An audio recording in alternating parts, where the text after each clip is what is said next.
Jadi COVID Corona, kemudian pelantikan pramuka, dan kita melakukan upaya penguatan pangan sangat terkait.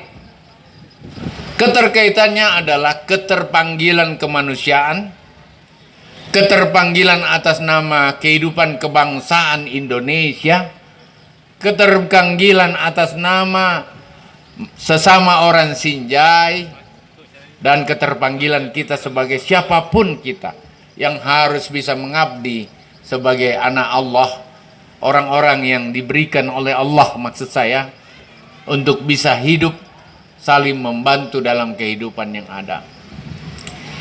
COVID-19 ini atau Corona ini secara kesehatan mau atau tidak harus dihadapi. Caranya menghadapi hanya dengan pakai masker.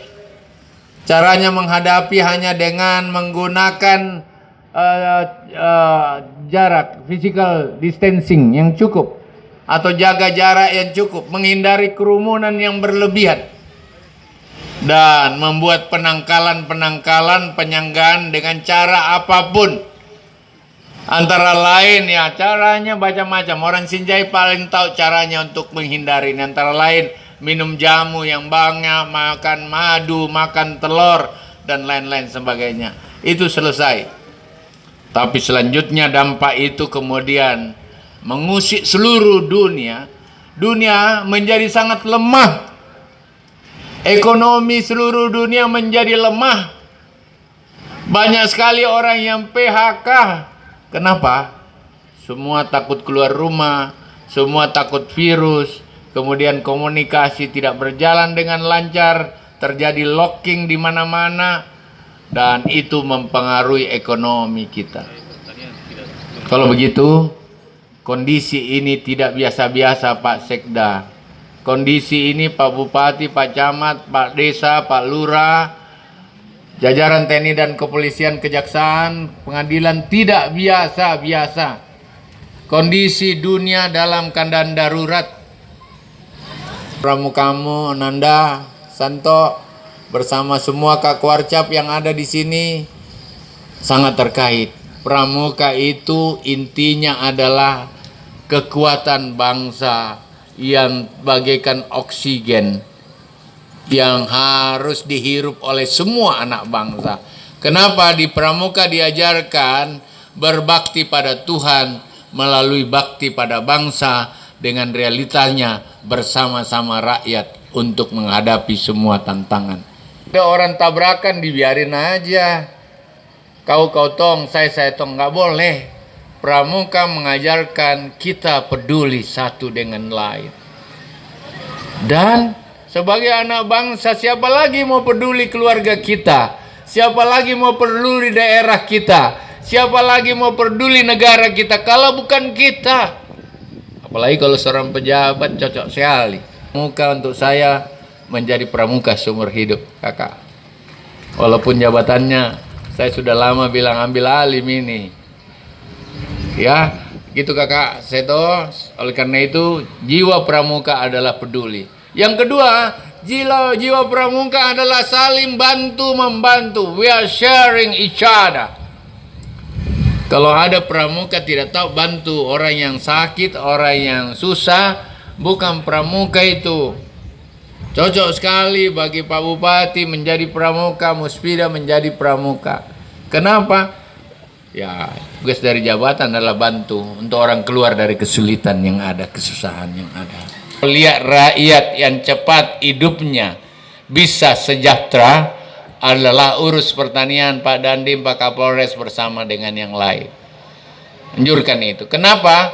Begitu kita keluar dari rumah, apapun yang dibuang yang asal diurus dengan baik, dia tumbuh. Dia tumbuh. Sekarang Amerika kembali membangun industrinya dengan pertanian. Jepang kembali mengurus pertaniannya dengan industrinya dengan dulu dia tinggalkan. Jerman kembali ke masalah pertanian. Kenapa?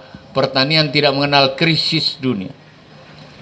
Ya, kenapa orang tidak mengenal krisis? Tidak ada orang di dunia yang tidak makan. Tidak ada orang di dunia yang tidak minum kopi.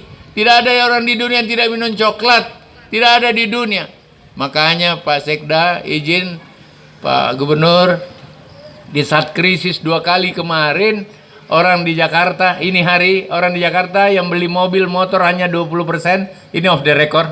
Jangan per tahun, ini menjadi tantangan tersendiri untuk kita.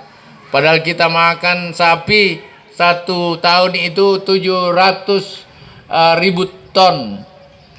Yang kita punya bisa mensuplai hanya 400.000 ton, berarti kurang lebih 200 sampai 300.000. Kenapa ini kok bisa begitu?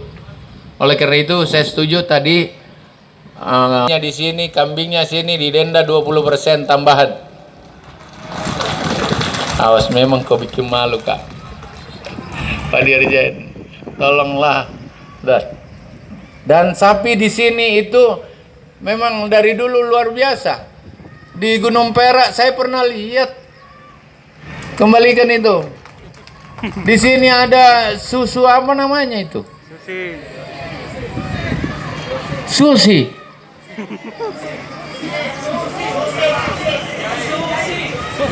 Susi kan? Susin. Nah ini kalau saya sih cuma ingat susi saja. Susu Sinjai. Nah, Pak Dirjen, yang lain PSB bantuin, ya.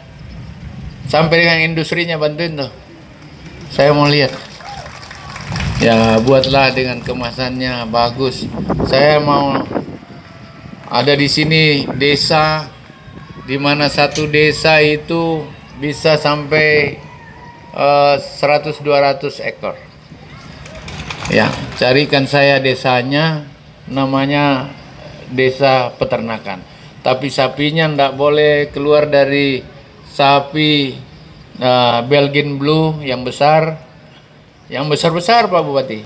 Saya suka ini Pak Bupati karena dia datang marah-marah di tempatku. Lihat baik, karena saya dulu jadi bupati begitu Pak. Jadi banyak karma yang saya hadapi sekarang ini. Dulu saya suka terobos-terobos ke mana-mana. Sekarang, tapi kalau saya tidak datang di sini, kalau saya itu tidak injak rumahku, Pak Bupati, betul. Dari siapapun yang injak rumah saya, 1 minggu kemudian pasti saya datang. Nah, itu. Karena siapa tahu dia tidak perlu juga, kan itu. Ya, kamu sikapi aja. Ya. Saya lihat hari ini masih ada dirjen saya yang tidak membantu lebih dari 1 miliar. Pak Dirjen, bantu kolah. Masa cuma 800 juta? Ya. Kalau masih ada traktormu tambahlah. Kalau ada pengairan padat karyamu kasihlah. Ya, untuk buat tersier, sekunder bagus-bagus banget di sini. Ya, bibit-bibit yang ada. Cuma saya lihat Pak Dirjen, saya mau apa ya? Jangan cuma dikit-dikit gitu loh. Satu kecamatan ini buat kecamatan apa gitu. Manggis, totally manggis. Kalau kelapa muda semua. Gitu. Jadi kita lihat mana itu kelapa muka, mana itu kopi muka, mana gitu loh. Jangan sekian kelapa sedikit, kopi sedikit, akhirnya nggak tahu yang mana yang jadi. Ya, itu Pak Seto, Pak Bupati, bicarakan lagi kembali sama dirjen-dirjen itu sebelum dia pulang. Ya. Itu, Bapak sekalian. Yang lain, Bapak sekalian, saya berharap ini sapimu memang bagus. Gini, jadi sapi nanti. Ini kesabarannya tinggi sekali dan rajin. Berikut adalah jenis muslim ini. Ya, jenis muslim. Saya bilang makanya 10% dari berat badan.